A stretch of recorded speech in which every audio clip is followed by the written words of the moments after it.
जब पांडवों की तरफ से दुर्योधन के पास संधि का प्रस्ताव लेकर दूत को भेजा गया, तब दुर्योधन ने क्या उत्तर दिया और श्री कृष्ण से सहायता मांगने के लिए अर्जुन और दुर्योधन ने क्या विनती की, जानते हैं इस वीडियो में। राधे राधे, मेरा नाम है निकिता शर्मा और आप सभी का स्वागत है महाभारत की इस श्रृंखला में। पांडवों के अज्ञातवास का 13वां वर्ष पूरा हो चुका था। अब पांडव विराट की राजधानी छोड़कर उसी राज्य के उपलव्य नामक स्थान पर रहने लगे थे। अब पांचों भाई प्रकट रूप में रह रहे थे। आगे का कार्यक्रम तय करने के लिए पांडवों ने अपने भाई बंधुओं मित्रों को बुलावा भेजा। श्री कृष्ण अपने भाई बलराम, सुभद्रा तथा अभिमन्यु को साथ लेकर वहां पहुंच गए। काशी राज तथा पांचाल राज द्रुपद भी अपनी सेना सहित आ गए। सर्वप्रथम अभिमन्यु के साथ उत्तरा का विवाह संपन्न हुआ। फिर सभी आगंतुक राजा मंत्रणा के लिए एकत्रित हुए। सबके बैठ जाने के उपरांत श्री कृष्ण बोले, सम्मानीय बंधुओं, आज हम सब यहाँ इसलिए एकत्रित हुए हैं कि कुछ ऐसे उपाय सोचे जो युधिष्ठिर एवं दुर्योधन के लिए लाभदायक हो। जो राज्य युधिष्ठिर से छीना गया था वह उनको वापस मिलना चाहिए। दोनों में संधि हो सकती है। मेरी राय में एक व्यक्ति को दूत बनाकर दुर्योधन के पास भेजना उचित रहेगा। तब बलराम ने भी कृष्ण की बात का समर्थन किया। उनका यह भी कहना था कि वैसे युधिष्ठिर ने अपनी इच्छा से जुआ खेलकर अपना राज्य गंवाया था।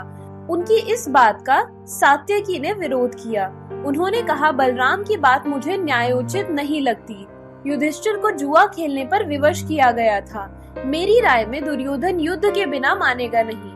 सात्यकी की बात से राजा द्रुपद बहुत खुश हुए।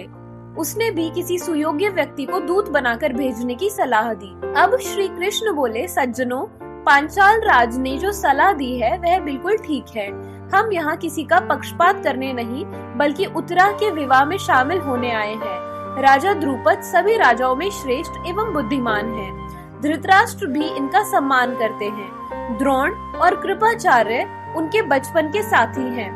अतः द्रुपद ही दूत को समझा बुझाकर दुर्योधन के पास भिजवा दे। इसके पश्चात श्री कृष्ण अपने साथियों सहित द्वारका लौट गए। वहां जाकर उन्हें पता चला कि राजा द्रुपद ने संधि का प्रस्ताव लेकर अपना पुरोहित हस्तिनापुर भेजा था।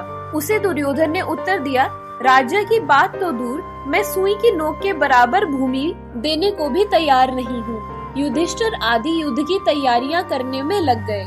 उनके मित्र राजा भी पांडवों के पक्ष में अपनी अपनी सेनाएं तैयार करने लगे। अर्जुन स्वयं श्री कृष्ण के पास पहुँचे। उसी दिन दुर्योधन भी वहां पहुंच गया। उस समय श्री कृष्ण विश्राम कर रहे थे। दोनों बेखटके उनके शयन कक्ष में जा पहुँचे। दुर्योधन श्री कृष्ण के सिरहाने बैठा और अर्जुन उनके पैताने हाथ जोड़े खड़ा रहा। जब श्री कृष्ण की आंख खुली तो सामने अर्जुन को खड़े देखा। उसका स्वागत कर कुशल क्षेम पूछी। बाद में घूमकर आसन पर बैठे दुर्योधन को देखा। उन्होंने उसका भी स्वागत किया। दुर्योधन बोला, श्री कृष्ण, पहले मैं आया हूँ। अब ऐसा मालूम पड़ता है कि हमारे और पांडवों के बीच युद्ध छिड़ने वाला है। मैं आपसे प्रार्थना करने आया हूँ कि आप हमारी सहायता करें। श्री कृष्ण बोले, राजन, आप पहले पहुँचे अवश्य हैं, पर मैंने पहले अर्जुन को देखा है। मेरी दृष्टि में दोनों बराबर हो। मैं दोनों की ही सहायता करूंगा। अर्जुन की ओर मुड़कर श्री कृष्ण बोले, मेरी सेना एक तरफ रहेगी और दूसरी तरफ मैं अकेला रहूंगा। मेरी प्रतिज्ञा है कि मैं युद्ध में न तो शस्त्र उठाऊंगा और न ही लड़ूंगा। तुम निर्णय कर लो, जो पसंद है वह ले लो। अर्जुन बोला, आप चाहे शस्त्र उठाएं या ना उठाएं, आप चाहे लड़ें या ना लड़ें, मैं तो केवल आपको ही चाहता हूँ। यह सुनकर दुर्योधन के आनंद की सीमा न रही। वह सेना पाकर मदमस्त चला गया।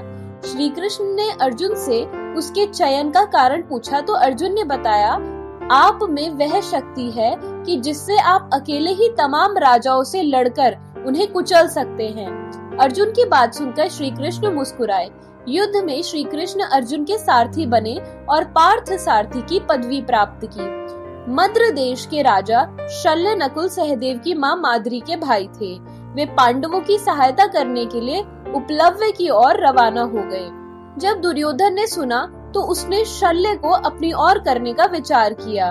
रास्ते में शल्य ने जहाँ भी डेरा डाला, वहाँ दुर्योधन के कर्मचारियों ने उनको हर तरह की सुख सुविधा पहुंचाई। दुर्योधन के आदर सत्कार से प्रभावित होकर शल्य ने अपने भांजों अर्थात पांडवों का साथ छोड़कर दुर्योधन के पक्ष में रहकर युद्ध करने का वचन ले लिया।